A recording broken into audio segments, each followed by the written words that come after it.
Greetings, Earthlings, and welcome to, oh no, this isn't going well at all, to another Big Glasses chat.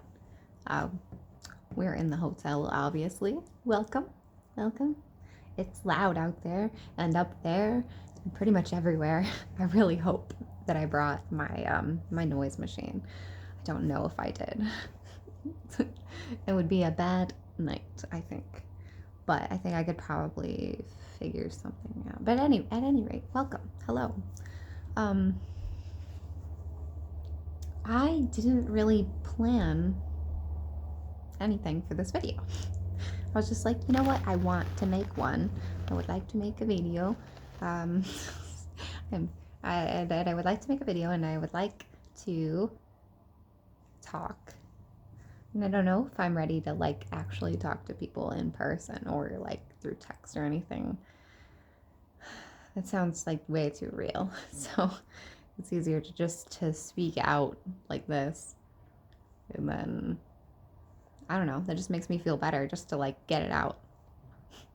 That's helping. So I am hanging out at the hotel. Things are going well.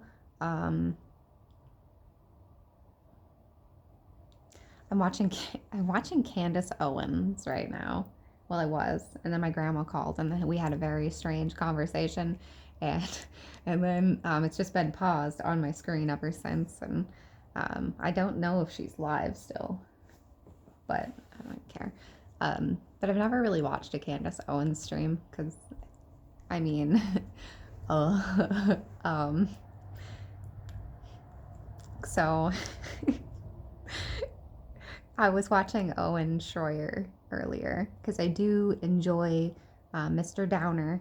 I do enjoy watching his streams because he does the live like video too, and I think it's really interesting.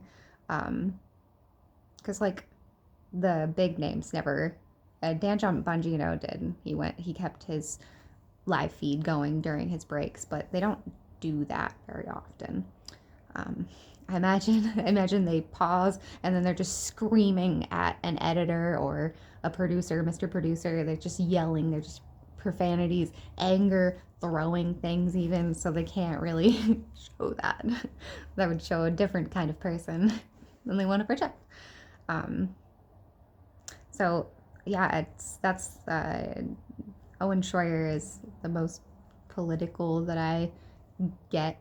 I was watching the Young Turks, mostly because I found the relationship, the secret, like the little like Anna Kasparian would be like, and now let's talk about Tucker Carlson, and she would like get all girly and excited, and I thought that's so funny, and I wondered would Cenk ever like acknowledge or even like react to it because it's so obvious, so noticeable to me at least. I don't know. Um, and so that whole interpersonal thing was like a soap opera, and I was enjoying that soap opera. But it seems to, I don't know if it's fizzled out, but they're not. Tucker's not as like he's he's definitely made a space for himself in that world, but like he's not as it's I don't know. Yeah, how much of the Young Turks can I watch?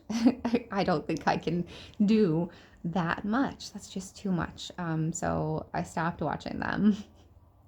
Who else was I watching? I think that watching The Quartering is hilarious. I don't know if you watch The Quartering, but if you're like me, you're most likely hate watching him. Not really hate. I don't hate The Quartering. I think that he's hilarious, and he looks like he is really fucked up lately. I don't know if you've watched any of his videos, but like he has got these just dark circles that just like so like he's painting himself to be darker. I don't know what's going on. He has some sort of like Tourette's most likely, and he has some tics and stuff, and they've definitely increased recently. So I don't know.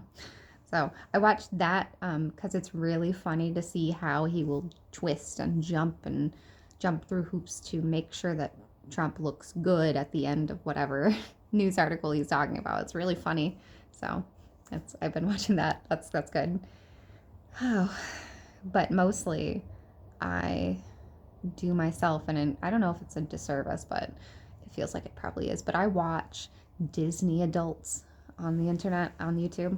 I'm really into putting on someone like uh, Paging Mr. Morrow or the Ordinary Adventures people.